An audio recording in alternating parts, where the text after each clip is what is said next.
नमस्कार, एक बार फिर से स्वागत है आप सभी का टीवी 27 न्यूज पर। आपके साथ मैं हूं शिवानी ठाकुर। बुलेटिन की शुरुआत करेंगे पीएम मोदी के एमपी दौरे को लेकर सीएम मोहन यादव ने बयान दिया है। उन्होंने कहा कि आज पीएम मोदी यहां पहुंच रहे हैं। वो जबलपुर से रोड शो कर चुनाव की शुरुआत करेंगे। हम देख रहे हैं चारों तरफ से जनता का अपार स्नेह बीजेपी को मिल रहा है। बता दें कि जबलपुर से पीएम के दौरे की शुरुआत होगी। वहीं बालाघाट और भोपाल में भी प्रधानमंत्री नरेंद्र मोदी का रोड शो आयोजित होगा। बात करेंगे जो तीसरी पारी की सौभाग्य है, आज हमारी अपनी मध्य प्रदेश की धरती पर यशस्वी प्रधानमंत्री श्रीमान नरेंद्र मोदी जी का आगमन हो रहा है।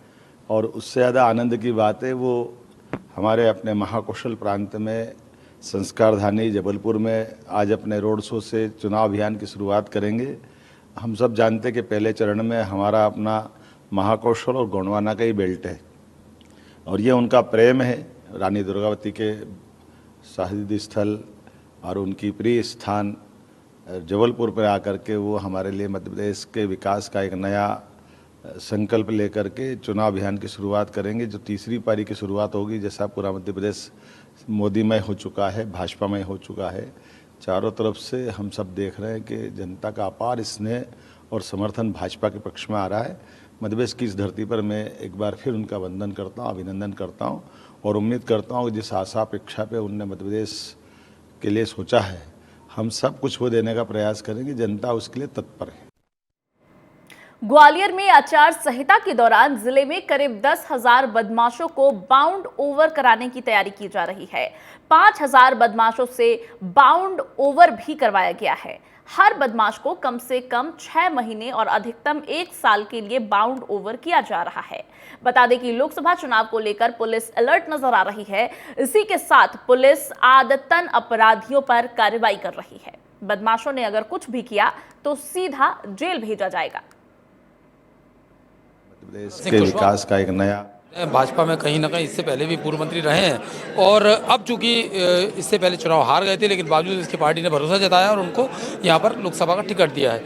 किस तरह से देखते हैं, चूंकि कांग्रेस अब तक जो है ना मुरैना से ना ग्वालियर से अभी तक जो है प्रत्याशी अपने नहीं चुन पाई है और कहीं ना कहीं इस पर भाजपा को बढ़त मिलना स्वाभाविक। देखिए, प्रधानमंत्री जी का काम अच्छा है, भारतीय जनता पार्टी का संगठन अच्छा है, भारतीय जनता पार्टी का संगठन भी मजबूत है हर पोलिंग बूथ पे और भारतीय जनता पार्टी की केंद्र सरकार का राज्य सरकार की योजना का बराबर लाभ स्थानीय लोगों को मिल रहा है। पूरे देश में प्रदेश के लोगों को सर्वाधिक योजना का लाभ इस भारतीय जनता पार्टी की सरकार में मिला है लोगों को। तो जनता अच्छी तरह से जानती है कि प्रधानमंत्री जी के नेतृत्व में देश भी सुरक्षित है, देश प्रगति कर रहा है, तरक्की कर रहा है। सब समाजों की चिंता हमारी सरकार में हुई है, प्रधानमंत्री जी ने भी की है, भारतीय जनता पार्टी ने भी की है। इसलिए चुनाव में मैं ऐसा मानता हूँ भारतीय जनता पार्टी को 400 से अधिक सीटें एनडीए को मिलेंगी,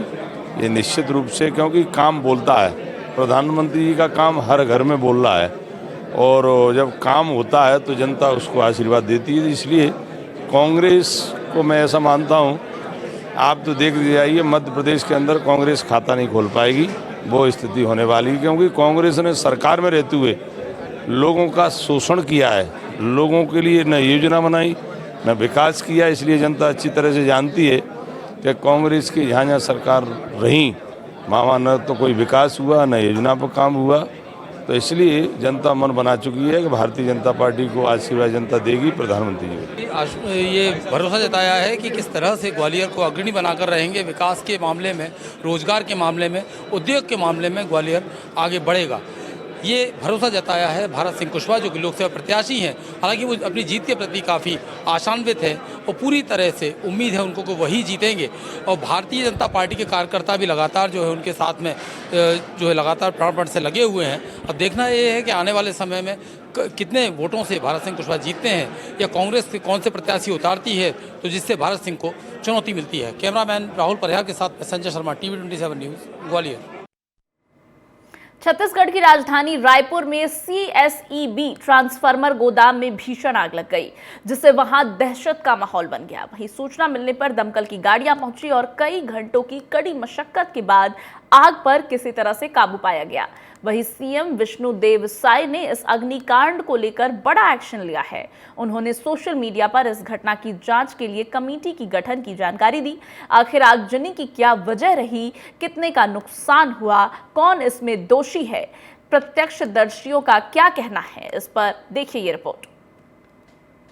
गोडाउन में आगजनी की घटना घटित हुई थी। आगजनी का क्या कारण था, क्या स्थिति अभी आगजनी को लेकर है, कितने नुकसान यहाँ पर हुई है, इन तमाम विषयों को लेकर हम पड़ताल करने पहुंचे हैं और देखते हैं आखिरकार क्या कुछ स्थिति अभी है। आग लगने की सूचना दमकल कर्मी को मिलने पर टीम मौके पर तो पहुंच गई, लेकिन प्रबंधन की लापरवाही इतनी कि गोदाम के मुख्य दरवाजे पर ताला लटका हुआ था, यानी सुरक्षा के लिए कोई जवान तक मौजूद नहीं था। वहीं दमकल कर्मी के सामने कई बड़ी चुनौतियां थी, आसपास वहां फायर सिस्टम तक मौजूद नहीं था। राजधानी के उस जगह पर मैं मौजूद हूं जहां कल राजधानी के सबसे बड़ी आगजनी की घटना, पहली बार आगजनी की जो बड़ी घटनाएं घटी थी वो जगह था कोटा सीएसईबी गोडाउन। जिस तरह से दिखाना चाहूँगा कि पूरा आग जो है, आग का लपटा है वो अब शांत हो चुका है। फायर ब्रिगेड के कर्मी हैं वो लगातार अभी भी कुछ नमी सी आग को बुझाने का प्रयास वो कर रहे हैं, क्योंकि कभी भी ये आग है वो फिर से धड़क सकता है, क्योंकि ये ट्रांसफार्मर पे आग लगी थी और इस ट्रांसफार्मर के अंदर ऑयल भरा हुआ है, तो ऑयल कभी भी फिर से आग धड़का सकता है। इसलिए उसे पूरी तरह से बुझाने का प्रयास जो है दमकल की कर्मी है वो यहाँ पर कर रहे हैं। हमारे साथ यहाँ के कर्मी भी मौजूद हैं, उनसे बातचीत करेंगे किस तरह से पूरी आगजनी हुई थी, अभी क्या स्थिति है, कितना टाइम समय और लग सकता है। रात में कम से कम 40-50 दमकल की गाड़ियां आई थी और आग पर रात में ही काबू पा लिया गया था, लेकिन जो ट्रांसफार्मर के अंदर जो ऑयल है वो अभी भी हीटेड है और वो अभी भी अंदर उबल रहा है, उसमें से धुआं निकल रहा है। तो कितने घंटे लगे पूरे आग को काबू पाने में? आग को काबू पाने कम से कम 8 घंटे लगे थे। पूरी रात में 2-3 बजे रात तक इस पे आग पर पूरी तरह से काबू पा लिया गया था। ये दमकल के कर्मी जान जोखिम में डालकर आप लोग आग बुझाने के लिए पहुंचते हैं। कल यहाँ पे क्या हालात यहाँ पर आप लोग देखने को मिला, यहाँ पर जो पहुंचे आप लोग? मैं अपने 10 साल के करियर का सबसे बड़ा फायर जो हूँ आज यहाँ पे फेस किया हूँ। सीएसईबी के जब गोडाउन में आग लगी तो दमकल के पहले यह गाड़ी पहुंची है और ये दमकल कर्मी हैं, ये जब पहले मौके पर पहुंचे, इन जवानों से हम बातचीत करेंगे कि क्या स्थिति जब थी जब आप लोग यहाँ पर पहुंचे, क्या भयावह स्थिति देखने को मिली? ये आग तो बहुत बढ़ गई थी कि आग को मतलब तुरंत 1-2 गाड़ी में तो बुझेगा ही नहीं, कम से कम आग अनकंट्रोल था। हम लोग पीछे से गए थे, सामने से गए, क्योंकि हवा इस तरफ थी तो गाड़ी को बाहर निकालना पड़ गया। फिर हम लोग जस्ट बाउंड्री के पीछे से आग, लेकिन आग इतनी भयानक थी क्योंकि ये ट्रांसफार्मर के अंदर ऑयल रहता है, ऑयल जब फूटता है तो धमाके पे धमाका हुआ, तो हम लोग पीछे से ही आग बुझाना स्टार्ट कर दिए थे। लंबे समय से आप इस डिपार्टमेंट में हैं, इस तरह से जब कोई गोडाउन होता है या ऐसे जो ज्वलनशील पदार्थ वहाँ पर होता है, क्या व्यवस्था करनी चाहिए प्रबंधन को इसके लिए? प्रबंधन को सबसे पहले तो अपना एक फायर का जो सिस्टम होता है वो लगा हुआ रहना चाहिए, जिससे कभी भी आग लगे तो अलार्म एक रहता है, एक स्प्रिंकलर सिस्टम रहता है। अब ये तो ओपन है तो यहाँ पे लगेगा नहीं, लेकिन फिर भी एक हाइड्रेंट जो सिस्टम रहता है हर जगह वहाँ पे लगी होनी चाहिए अंडर। तो ये थे दमकल के वो कर्मी जिन्होंने कल आग लगने के बाद सबसे पहले मौके पर ये पहुँचे थे। इनसे हमने बातचीत की और स्थिति को लेकर हम आगे आपको अवगत कराएंगे। आगजनी के दौरान धमाका इतना जोरदार होता था कि आसपास का इलाका सहम उठता था। ऑयल से भरे ड्रम और हजारों लीटर का टैंक में अगर आग लग जाती तो स्थिति दर्दनाक हो सकती थी। कल आगजनी में जो धमाके की आवाज हो रही थी वो आज मैं दिखा रहा हूँ कि ये वो ड्रम था जिसमें ऑयल भरा हुआ था, और ये ड्रम आप देख रहे हैं पूरी गैस जब इस पे भरा, जब ये पूरी आग से तप गई थी, उसके बाद इसकी स्थिति ये होगी पूरी रबर की ड्रम की तरह इसके हालात है वो यहाँ पर दिख रहा है। और यही जो है जब ऑयल पूरा भरा होता था और गैस के जब भराव से जब प्रेशर बनता था, उसके बाद यही ज़ोर से बम यानी धमाके की आवाज़ के साथ जो ड्रम है वो फटता था। और यही जो खतरा है कहीं ना कहीं स्थानीय लोगों के लिए बनता कि ये ड्रम अगर फटकर आसपास के इलाकों पर पहुँचता तो वहां पर जाकर भीषण आगजनी की घटना आसपास इलाकों पर भी घट सकती थी। वहीं घटना की जानकारी के बाद सूबे के मुखिया विष्णुदेव साय देर रात मौके पर पहुंचे और विद्युत विभाग के सचिव समेत आला अधिकारियों को निर्देशित कर आसपास हताहत हुए लोगों को तत्काल मदद के निर्देश दिए। हाँ, मौके पर हम भी गए थे और आगजनी की घटना हुई है, लेकिन भगवान की दया है कि कोई कैजुअलिटी नहीं हुई है, जनहानि नहीं हुई है। और उसमें अधिकारियों ने कुछ होशियारी भी की। वहाँ पर 3 टैंकर थे, उसका ढक्कन समय पर खोल दिया न था, मतलब ब्लास्ट होता तो अगल बगल चिंगारी जाती और आग फैलने की संभावना थी। और तत्काल में फायर ब्रिगेड के लोग भी आए और आग पर काबू पा ली गई है। किसी तरह से जनहानि नहीं हुई है।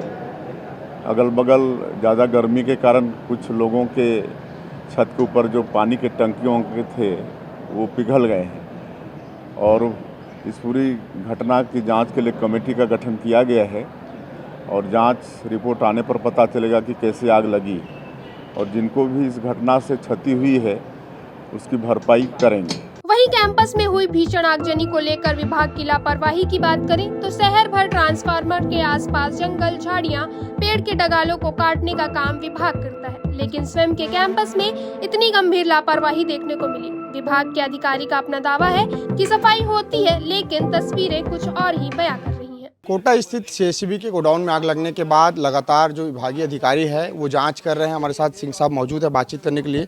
सर, किस तरह से आगजनी की पूरी घटना घटित हुई थी, अभी क्या स्थिति?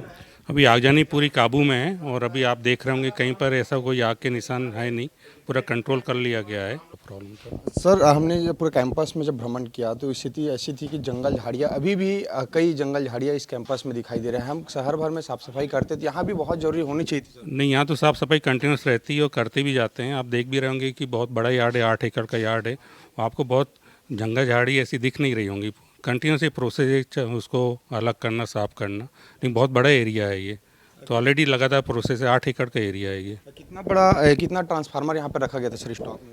ट्रांसफार्मर भी काउंटिंग चल रही, क्योंकि आज आप देख रहे हो पूरे जली व्यवस्था में तो एग्जैक्ट अभी काउंटिंग नहीं है। पूरे जो भी डॉक्यूमेंट है ऑलरेडी जल चुके हैं, तो अभी ऑलरेडी सिस्टम के द्वारा इन्वेस्टिगेट किया जा रहा है कितने नंबर ऑफ ट्रांसफार्मर थे। क्या इक्विपमेंट जो है होनी चाहिए थी यहाँ पर, क्या कुछ कमी थी या ऐसा कुछ नज़र आ रहा है, कुछ साफ दिखाई दे रहा है? ऑलरेडी इन्वेस्टिगेशन कमेटी बैठ गई है, उस पर इन्वेस्टिगेशन जो भी उनकी कमेटी की रिकमेंडेशन होंगे आगे उसको फॉलो करेंगे और आगे।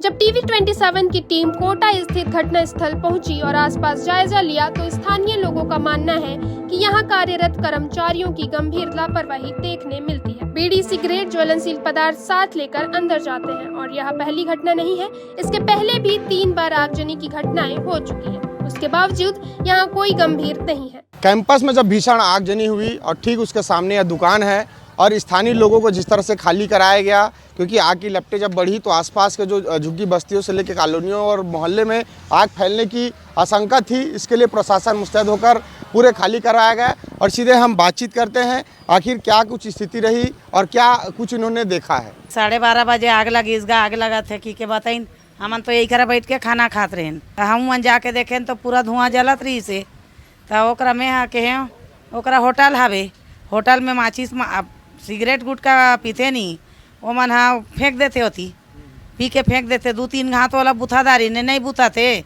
फेरेदारी फेंकी नहीं जल गए। 3 बार में बुथाई सौ, चौथा बार जल गए। इसे की के मैं बोले हो, हाँ 3 बार जले रही सो करा। तो यही कोटा रोड में, वो सीएसबी गेट के कोंटा में कैंपस के सामने हाँ खाली भी करवा रही इसका, हमारा खाली पूरा करवा दे रही इसका ली। क्या स्थिति रहा? कल आसपास के इलाकों को खाली भी कराया गया था, गंभीर लापरवाही भी है। वैसे सीएसबी के लोग जो है यहाँ से सिगरेट गुटखा पान लेके जाते हैं और अंदर ले जाके पीते हैं, है ना। वहाँ अंदर शराबबाजी वगैरह होती भी है। सब घोर लापरवाही इनके कर्मचारियों की वगैरह। इसके पहले भी आग लगी थी 2-3 बार, 3-4 बार अन्य सालों में लग चुकी है आग। फिर भी इन लोगों को ना फायर ब्रिगेड की व्यवस्था रखते हैं, न एम्बुलेंस की व्यवस्था रहती है, यदि कोई कर्मचारी घायल हो जाता है ये वो। बहरहाल आगजनी की घटना को लेकर स्थिति अब तक स्पष्ट नहीं है, लेकिन स्थानीय निवासियों और मिली जानकारी के मुताबिक प्रबंधन की गंभीर लापरवाहियों से इनकार नहीं किया जा सकता।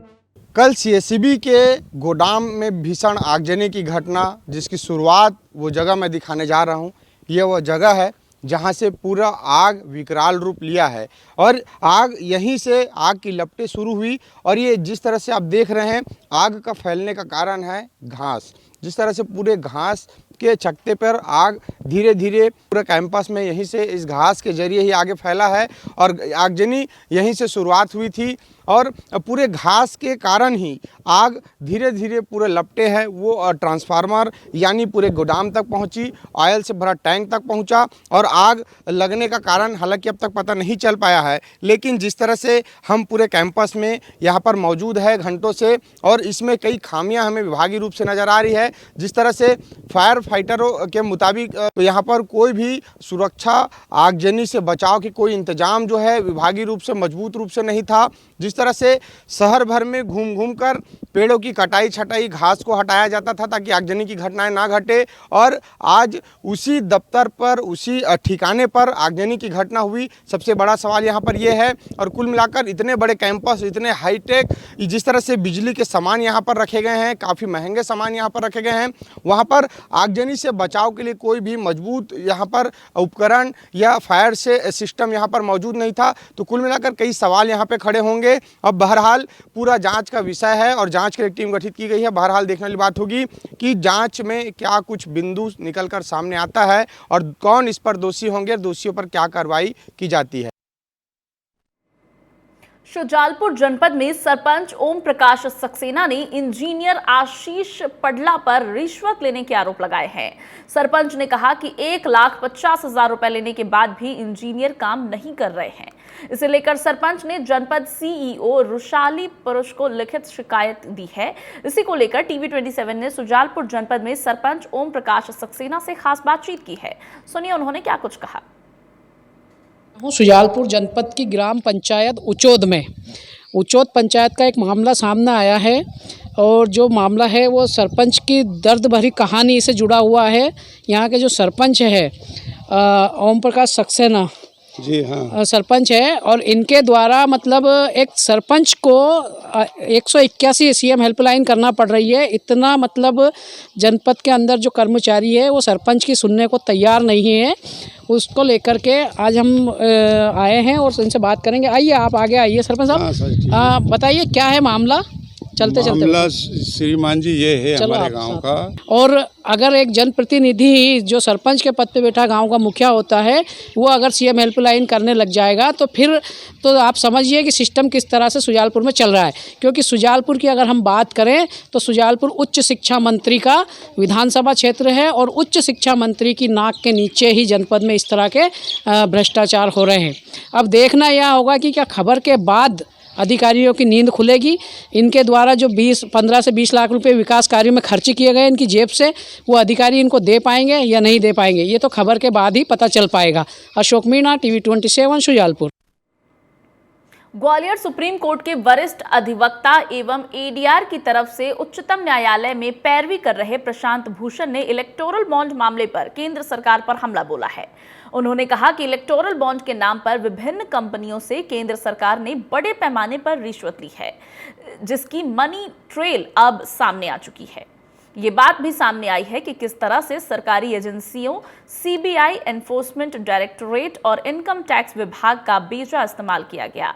सरकारी एजेंसियों के अधिकारियों की भी जांच होनी चाहिए क्योंकि सुप्रीम कोर्ट के आदेश के बाद एसबीआई ने जो इलेक्टोरल बॉन्ड से संबंधित दस्तावेज पेश किए हैं उनमें मनी ट्रेल साफ तौर पर नजर आ रहा है।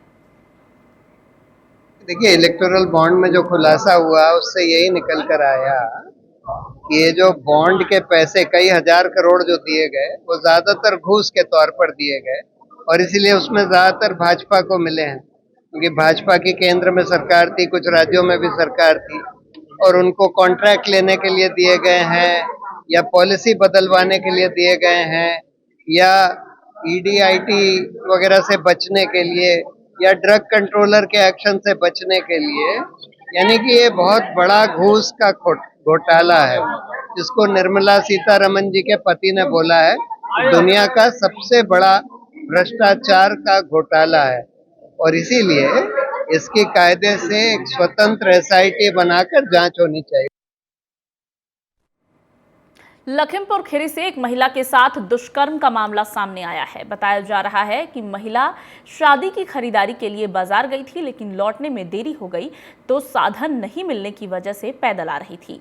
रास्ते में एक युवक ने बाइक पर उसे लिफ्ट दी। इसके बाद उसे सुनसान इलाके में ले जाकर उसके साथ दुष्कर्म किया।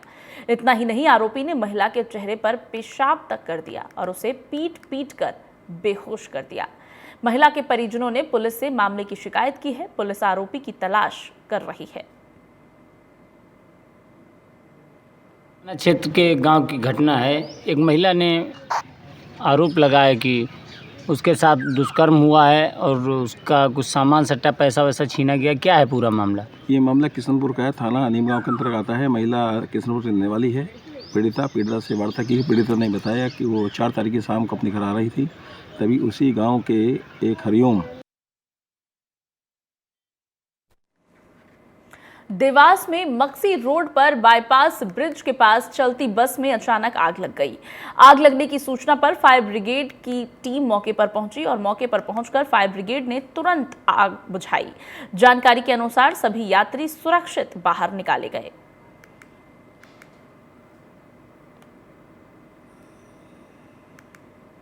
ग्वालियर में कोतवाली थाना क्षेत्र के हॉस्पिटल रोड नाट्य मंदिर के पास सड़क किनारे खड़ी गाड़ियों में अचानक आग लग गई। आग लगने से 3 कार और 1 एक्टिवा गाड़ी जलकर राख हो गई। सूचना मिलने पर पहुंची फायर ब्रिगेड की गाड़ियों ने बड़ी मशक्कत के बाद आग पर काबू पाई। वहीं मौके पर पहुंची पुलिस सीसीटीवी फुटेज के जरिए मामले की जांच में जुट गई है।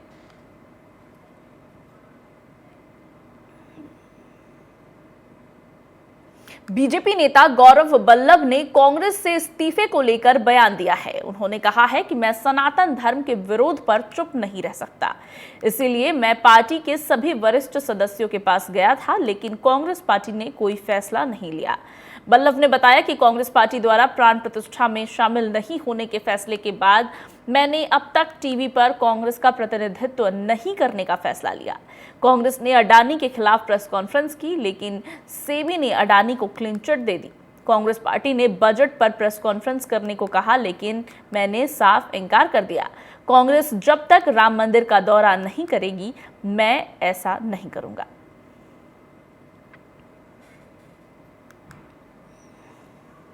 कांग्रेस के शीर्ष नेताओं को भी मैंने ऐसा कहा कि जब सबसे बड़ी मार्केट रेगुलेटर जो है securities and exchange board of India, उसने जब अडानी को क्लीन चिट दे दी, तो अब हमें बस करना चाहिए। तो सुबह से शाम एक ही चीज, सनातन का विरोध करो, भगवान राम की प्राण प्रतिष्ठा में नहीं जाने के न्योते को अस्वीकार करो। अडानी, अंबानी और कोई भी इतने सैकड़ों स्टार्टअप है जो यूनिकॉर्न बन चुके हैं, क्या हम उनको गालियां दें? क्या वो देश के लिए अपना काम नहीं कर रहे? सिवाय गाली, और मैं आपको कह रहा हूं ये सारी चीजें मैंने कांग्रेस के हर शीर्ष नेता को अवगत कराई, पर उन्होंने मेरी एक नहीं सुनी। 4 महीने तक मैं हर शीर्ष नेता के पास ये इश्यूज लेके जाता रहा। बिहार के पाटलिपुत्र लोकसभा सीट से आरजेडी उम्मीदवार मीसा भारती प्रधानमंत्री नरेंद्र मोदी के बिहार दौरे पर बयान देती हुई नजर आई। उन्होंने कहा कि बीजेपी के पास कोई मुद्दे नहीं हैं, वो मुद्दा विहीन चुनाव लड़ रहे हैं। वहीं इंडिया गठबंधन मुद्दों पर चुनाव लड़ रही है। इसके साथ ही उन्होंने कहा कि हम रोजगार, किसानों की एमएसपी सहित अन्य मुद्दों की बात कर रहे हैं।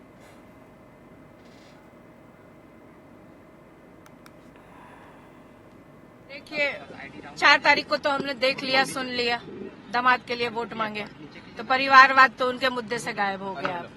अब नवादा आ रहे हैं, तो भाषण देने दीजिए, उसके बाद फिर हम लोग रिएक्शन देंगे। लेकिन एक चीज मैं बता देना चाहती हूँ कि आपके माध्यम के द्वारा बिहार की जनता को और देश की जनता को कि इनके पास कोई मुद्दे नहीं है, मुद्दा विहीन ये लोग चुनाव लड़ रहे हैं। वहीं आप देखिए कि इंडिया गठबंधन के पास बहुत सारे मुद्दे, हम मुद्दों पे चुनाव लड़ रहे हैं। हम रोजगार सृजन करने की बात कर रहे हैं, 30 लाख रोजगार सृजन करेंगे।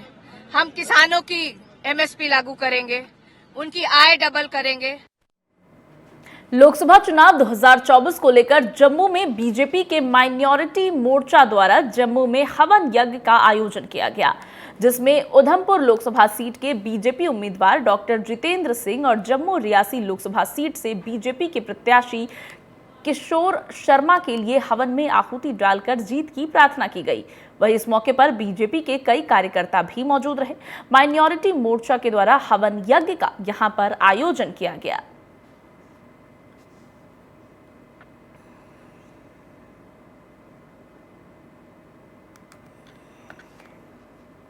बुलेटिन में मेरे साथ फिलहाल इतना ही। खबरों का सिलसिला आगे भी लगातार जारी है। आप देखते रहिए TV 27 न्यूज।